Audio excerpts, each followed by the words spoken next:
How many of the presents you're buying this Christmas will disappear into storage or even the bin come the new year? Last year, my most successful Christmas gift also happened to be one of the cheapest. It was a £10 T-shirt for my youngest child. He wears it all the time, more than is probably hygienic. And like a lot of T-shirts, it's an expression of loyalty to a brand, but not to a football club or superhero franchise.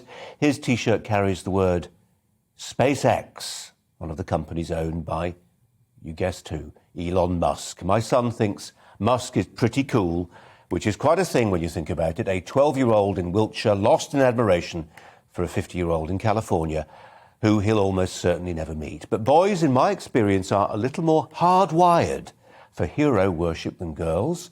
And although the culture he's growing up in would rather he admired Greta Thunberg, I find his devotion to Musk quite telling, because although some adults struggle with Musk, my young son sees him, a little at least, for what he is. Probably the most interesting, weird, brilliant, sociopathic and remarkable man on the planet today.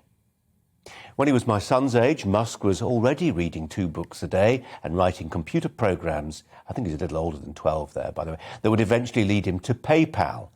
But at school in South Africa, Musk was also being bullied and beaten up and struggling to live with Asperger's syndrome. It's the sort of childhood fairy tale of triumph over adversity that kids enjoy. But those stories are actually to a penny. It's the story of Musk the adult, which is unique. And if you're 12, if you're any age, I think they're quite compelling. His spaceships are bigger and better than anyone else's. But it's also what he talks about, what he stands for. Musk is a throwback to an era of Western can-do confidence, to a time before the doubts kicked in, when the human thirst for conquest and colonization wasn't the source of shame that it is now. Today, the FT named him their Person of the Year. Earlier this week, Time magazine did the same. The reaction to that award was fascinating. Musk is a woke hate figure, but they can't all quite agree on why. Progressives like failed Democratic presidential candidate Elizabeth Warren said it was because he's a tax dodger. She said, let's change the rigged tax code so the Person of the Year will actually pay taxes and stop freeloading off everyone else. But this misses the point. Musk's 110,000 workers, that's in the US alone, pay lots of tax. Tesla has ushered in an electric car revolution and created skilled jobs worldwide. No, it's about what he says, not what he pays. For one thing, he's so rich, he doesn't give a toss about what anybody thinks of him.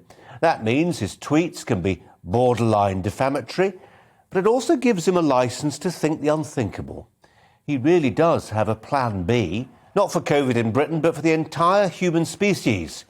It would see us turn Mars into a human lifeboat and give humanity a second chance if we blow it here. For the Green Movement's theologians, that is sacrilege. Musk isn't giving up on climate change, but if you listen to environmentalists, and by the way, that includes Prince William, you'd think he had. He's not an eco-vandal. In fact, his solar panel business is a revolutionary step forward for clean energy, made possible by wealth that's the fruit of Musk's workaholic labours, mathematical genius, and eye-popping ruthlessness. And yet, notwithstanding this week's Man of the Year stuff, Musk is fast becoming the planet's favourite Christmas panto villain. Sometimes you need to see these things through a child's eyes. If you had the money, why wouldn't you build shiny spaceships and potentially save humankind? Why wouldn't you do something with your billions to stop artificial intelligence wiping us all out? Why wouldn't you be a planetary saviour? Why shouldn't you ensure that our magnificent human story has a backup, a backstop in the events of us fouling things up here? If a 12-year-old can see the sense of all that, why can't his grown-up detractors? That's the Brazier angle.